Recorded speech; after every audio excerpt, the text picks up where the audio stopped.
que a gente chama hoje de empresas de informação, elas são empresas, ponto.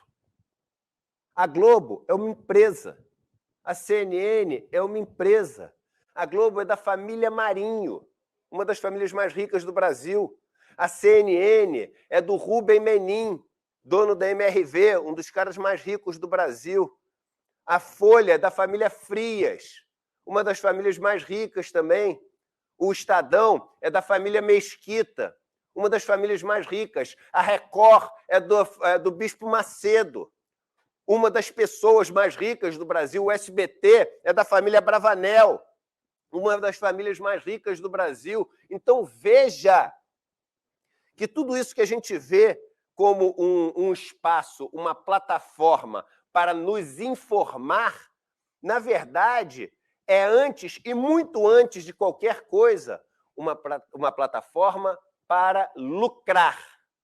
Lucrar. E uma das ferramentas que você tem para poder lucrar é você ter poder. Então, essas plataformas são utilizadas como um instrumento de poder, sim, e como um instrumento de lucro.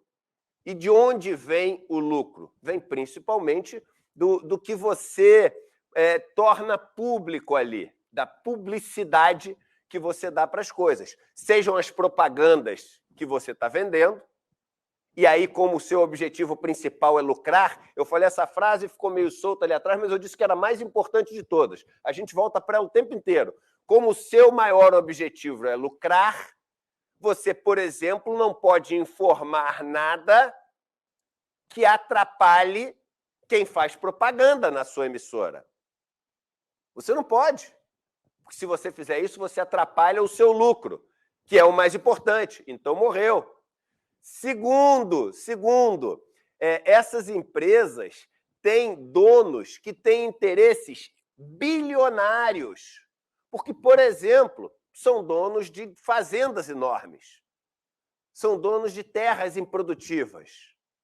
Então, existe um interesse pessoal, porque são empresas de pessoas, de famílias, de CPFs, que não podem dar uma notícia que não seja crítica ao MST. Por exemplo, só para dar mais um exemplo, porque isso significaria um prejuízo material para eles. E é uma turma que quer ganhar dinheiro. Então, vamos usar o que a gente tem de programa, de jornal, de tudo aqui, para fazer uma propaganda contra o MST, que a gente chama de notícia.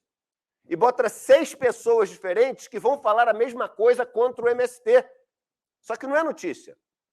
É igual, e é isso que eu quero chamar vocês para entender. Quando você vê uma notícia sobre o MST na Globo, no Estadão, você está vendo uma propaganda igual do Dove, do sabonete. Você está vendo uma propaganda igual do Whiskas, ração de gato. É uma propaganda igual, travestida de notícia. E não é uma opinião com o intuito de informar. Porque se fosse, teria a possibilidade, mas uma possibilidade genuína, bem intencionada, justa, deste diálogo, do através dos pontos de vistas, algo maior. Quando você vê uma notícia falando que o presidente do Banco Central ele tem sido super assim, correto, responsável, etc., isso não é uma notícia. Isso é uma propaganda. Vamos pegar um outro exemplo muito bom. Quando Paulo Guedes, quando descobriram que ele tinha 10 milhões de dólares em paraíso fiscal, talvez todos, e eu boto talvez antes só para me resguardar, juridicamente, mas talvez todos os donos dessas empresas que têm como objetivo o lucro, que nós chamamos de canais de mídia, talvez todos tenham dinheiro em paraísos fiscais. Todos.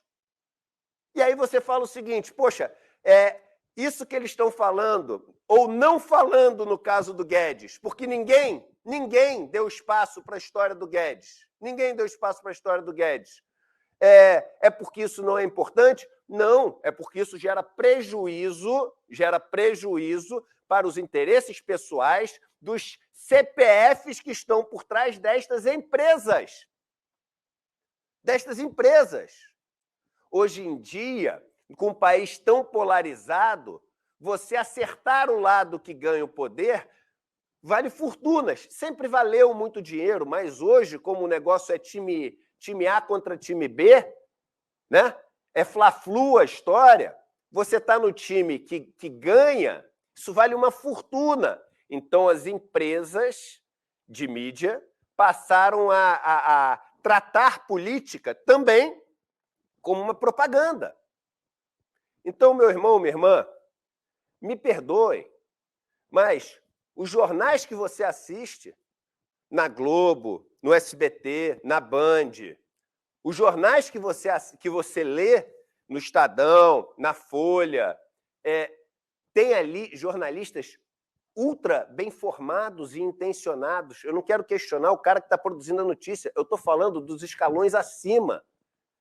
Porque o escalão acima, ele já deixa ali fluir naturalmente entre todos que estão trabalhando na empresa, ali o conhecimento, né, o saber de que não pode escrever qualquer coisa que não passa.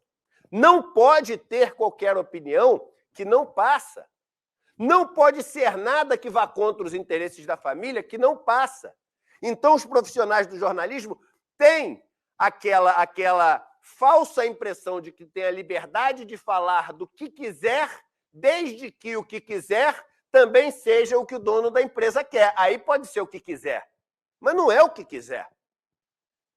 E no teatro que a gente viu aqui da CNN, do Pedro Cardoso, a gente vê 4 pessoas ali na bancada, mais uma do lado do Pedro, ali, ó. Isso é um teatro. É um teatro, podia ter uma pessoa só. Dá no mesmo. É isso que o Pedro fala. Não precisava ter 4 mais 2, mas tem o 4 mais 2 porque essa argumentação estética é o que faz as pessoas acharem que aqui tem debate, que aqui tem pluralidade, simplesmente pelo número de pessoas que você vê na tela. Uma farsa. Uma farsa. Deixa eu falar um caso pessoal. Meu irmão, minha irmã, fica comigo agora que o caso é pessoal, então eu posso falar com riqueza de detalhes.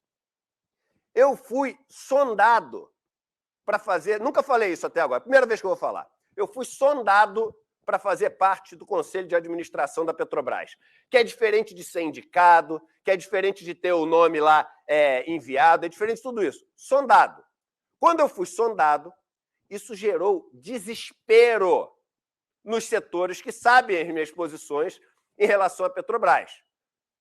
Sabe que eu acho que a Petrobras devia ser 100% pública, sabe que eu acho um absurdo o maior grupo de controle da Petrobras ser, né, tirando ali o governo, né, tirando a União, o maior grupo é o grupo dos estrangeiros, que é quem tem o maior bloco de ações, os dividendos que são pagos, eu acho que essa política é um absurdo, a venda das refinarias é um absurdo, enfim, as minhas opiniões sobre Petrobras, elas são públicas. Quando o meu nome foi sondado, e isso vazou, as pessoas que estão por trás desses grupos de mídia não tinham o menor interesse, porque são sócios de outras pessoas que têm a visão da Petrobras como, enfim, uma vaca leiteira, que a gente chama assim, né, em finanças, é o cash cow, né? É uma vaca leiteira de dinheiro, entendeu? Um lugar onde eles podem ficar ali tirando dinheiro todo dia. É uma empresa que eles sabem que fecha contratos bilionários, então eles querem ter influência sobre esses contratos bilionários para poder, enfim, influir nesses contratos bilionários e levar para empresas que fazem parte dos grupos deles ou dos amigos. Enfim, meu nome pintou, imediatamente veio a rejeição. Os veículos de mídia, esses todos, começaram não a dar a notícia de que o Eduardo Moreira tinha sido sondado para o Conselho da Petrobras. A notícia que foi dada era: indicado pelo MST vai ser conselheiro da Petrobras. E aí, depois, a segunda versão. Indicado do MST vai ser conselheiro da Petrobras e vai coordenar orçamento de dezenas de bilhões de reais. E aí, depois, indicado do MST vai não sei o quê, indicar orçamento e ganhar uma fortuna sem fazer nada. Veja bem, eu tinha sido sondado. Eu não era nada. Eu não tinha nem sido indicado, como não fui depois. A CNN gastou mais tempo me criticando e falando um monte de besteira. E quando eu digo besteira, coisa errada. A CNN falou que eu era um ator. Não, falou que eu era ator. E a gente fala brincando aqui, mas isso é muito sério. Uma empresa, em tese, que carrega um logotipo ali que, em tese, dá uma super credibilidade, me apresentou como ator. Eu não sou formado, né, em artes cênicas, em nenhum curso de atuação, nada disso, não tenho essa formação, infelizmente, mas não tenho. E aí, falando coisas no dia seguinte, aí um dos argumentos que eles falam é o seguinte: o Eduardo não tem experiência em empresas de petróleo e gás, e eu acho isso um absurdo botar. Beleza, os nomes que foram indicados. Os nomes que foram indicados depois, que saíram oficialmente, sabe quantos tinham experiência em empresas de óleo e gás? Nenhum. Meu irmão, a CNN gastou quase meia hora comigo. Ela gastou mais comigo do que a soma do tempo de todas as outras pessoas que tinham sido sondadas. Teve dia que ela gastou mais tempo comigo do que ela gastou com o presidente da Petrobras. Gastou mais tempo comigo do que com todos os diretores da Petrobras somados. E o diretor, esse sim, tem um poder enorme na mão. É um cara que está na empresa. O conselheiro, ele vota. É um voto de 11. O diretor tem um monte de chefiado ali. É um cara que tem orçamento. Esse tem orçamento de um monte de bilhão para poder gastar. Gastou mais tempo comigo do que com todos somados. Somados. Aí, depois de um tempo, surgiram os indicados, né? Que leu-se na mídia, indicados todos pelo maior banco de investimento do Brasil, através, né, da influência que tem por conta ali do cara que já foi ministro da AGU, que hoje em dia faz parte do banco. Sabe quanto tempo a CNN gastou para criticar o fato dos 4 que foram indicados não terem nenhuma experiência em nenhuma empresa de óleo e gás? 0 minutos. Desde o começo, é óbvio que eu sabia que a crítica não era por causa disso. A crítica não era por causa disso. Era uma propaganda. Era uma propaganda. Então eu digo assim, sem medo de ter essa opinião. A CNN não é uma empresa de jornalismo. Ela é uma empresa de propaganda. Do começo ao fim. Eu vou repetir. A CNN não é uma empresa de jornalismo. Tem jornalistas, e alguns muito bons jornalistas, mas que cumprem o papel, alguns talvez até sem perceber. Eu não posso, enfim, duvidar da ingenuidade e da boa intenção das pessoas, longe de mim querer fazer isso, mas cumprem ali o papel, que é o papel final da CNN, que é ser uma empresa de propaganda e propagar os interesses do seu dono para poder, enfim, dar-lhe poder e, se possível, maior lucro.